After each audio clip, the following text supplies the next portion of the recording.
Hey y'all, how y'all doing? Happy Thursday, my world. Happy, what's that?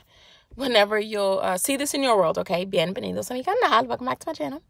If you know me, thank you so much for coming back to see, girl. I appreciate you. Listen, all love. If you do not recognize this face right here, my bad. My name is Latrice. Nice to meet you. And this right here is Faith by Latrice. Yes.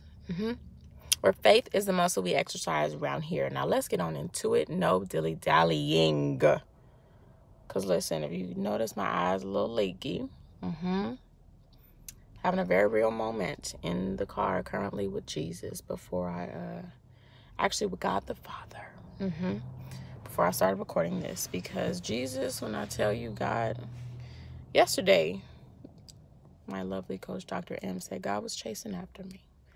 And that is a fact. I didn't need her to tell me that.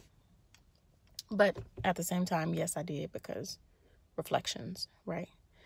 But he tells me before anybody else. And once again, this morning, he makes my eyes open.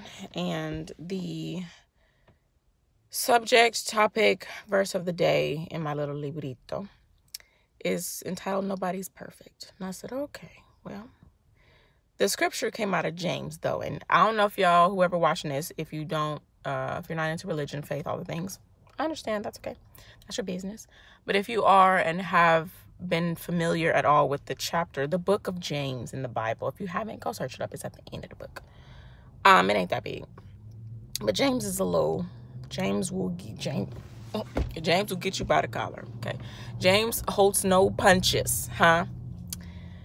This verse is James 2:10, right? This one in the book said, matter of fact, I'll just read right here. It says, for whoever keeps the whole law but fails in one point has become accountable for it all. Verse 11, for he who said, do not commit adultery, also said, do not murder. If you do not commit adultery but do murder, you have become a transgressor of the whole law, of the law. Now, it gives an example right here in the book of saying, say if you have a kid, right, a teenage daughter or whatever, or a teenage son, whatever, and you have to leave them by themselves at home. You have to go somewhere, whatever. You give them a list. This is what we're not doing, huh? We're not having no parties. We ain't having no people up in my house. You ain't doing X, Y, Z. Now, the son or daughter, your child, has obeyed all but maybe one. They bring their boyfriend or girlfriend over after you done said no company in my house. They obey most of it, but not all of it. And right here it says bring on the consequences because they still broke the rules. Now that's basically what this verse is saying right here. God is the parent, God the Father, right?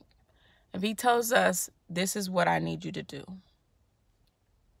Now, side note, a lot of times, like teenagers, they think their parents are trying to ruin their lives, take away their freedom. You don't let me do anything. You just don't understand. Meanwhile, as an adult, we know these rules are for your safety, okay? This is discipline. This is for your safety. This is so I know everything's going to be intact when I come back, okay? I don't know. If I'm trusting you to be by yourself, that's great, but I need you to follow these rules so that it may be well with you. And God will give us some things, some rules, commandments, and things. Love yourself as your neighbor. Love your neighbor as yourself, excuse me. But before you do that, you have to love God. And God says, you love me by keeping my commandments, right? Now, we just flowing today, ain't we? So just rock with me here. It says the same person, the same one, the same God who said don't commit adultery also said don't murder. But if you out here not committing murder, but you committing adultery, or you have some other sin or missing the mark in some other way, you thinking like, okay, God, I'm good in this area, but I'm struggling up here, but I'm good in this area. But God's like, no, excuse me. When you are intentionally, willingly, knowingly doing these things, it's one thing for you to not be exposed to the truth, right? But once you know the know better, do better, that's basically in the Bible. He says it in different words, but know better, do better. Once you know better and you choosing not to do better, now I got a problem. Because like I said, I can't get on here and say nothing I ain't experienced. Because I ain't nobody judge, okay? There's only one judge. And I'm not This ain't to nobody else. If you feel convicted, listen, that's your business. But I'm going to tell you what happens in my life. In my life, I will have a thought of something. And then if I think this is what my plan going to be, God, the next day will send me a verse like this and say, excuse me. Now, what you was saying? I know you said it in here, but what you was saying? Know better, do better, ma'am.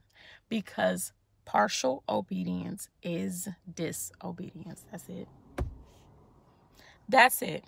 But the moral of the story is the rules, the guidelines, the commandments, and all the things are for your protection. Because you don't know what you're going to get when you step outside of your boundaries. When you step outside of God's protection and his boundaries and his rules. You don't know what you're going to get. He knows. He can see around the corner. You can only see to the corner. He can see over and around above the hill. You can only see to the hill. There's a reason these rules are in place. There's a reason parents give guidelines to children. Adults know what kids don't. Adults have experienced things kids have not. You know what I'm saying? Okay. That's all I got. Si nadie te ha dicho hoy, esta día que te estoy hablando a ti mismo. If nobody has told you today, on this here Thursday in my world, I want to say, I love you. Because listen, life be life, but guess what? We're going to prosper regardless.